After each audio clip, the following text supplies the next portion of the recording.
आजच्या चालू घडामोडीवरील अतिशय महत्त्वाचे प्रश्न पोलीस भरती एमपीएससी सर्व स्पर्धा परीक्षांसाठी यावरती प्रश्न विचारले जातात.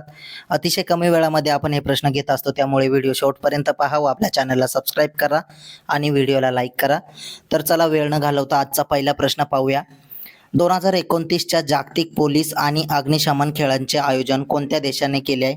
तर त्याचं योग्य उत्तर आहे भारत देशाने.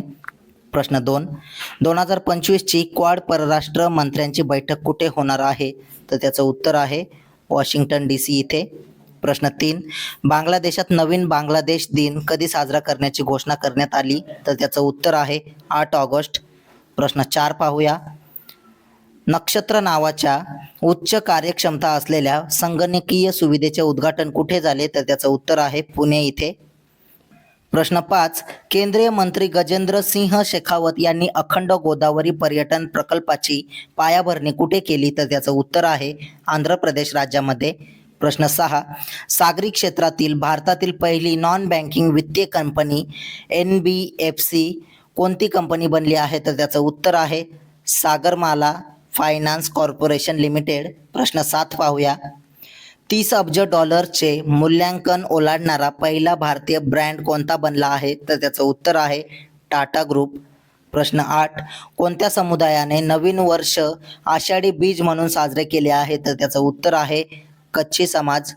प्रश्न 9, चर्चेत आलेले the one cricket my life and more हे कोणाचे आत्मचरित्र आहे? तर त्याचं उत्तर आहे शिखर धवन यांचे.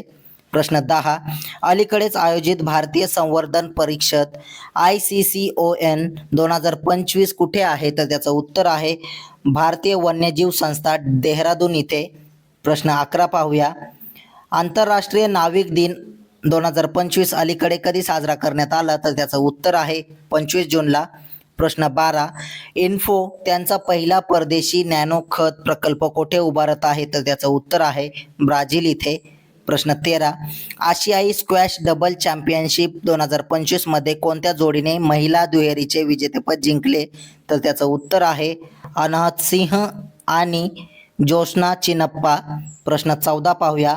भारतातील पहिले फुलपाखरू अभयारण्य कोठे घोषित करण्यात आले आहे? तर त्याचं उत्तर आहे केरळ राज्यामध्ये. प्रश्न 15, 2025 एसाला महोत्सव कुठे आयोजित केला जात आहे? तर तो श्रीलंकेमध्ये आयोजित केला जात आहे. प्रश्न 16, कोणत्या राज्यातील अनंत पद्मनाभ मंदिरात दुर्मिळ प्राचीन दिवा सापडला? तर त्याचं उत्तर आहे कर्नाटक राज्यामध्ये. असेच रोजचे चालू घडामोडी अतिशय कमी वेळेमध्ये पाहण्यासाठी आपल्या चॅनलला सबस्क्राईब करा आणि व्हिडिओला लाईक करा. धन्यवाद.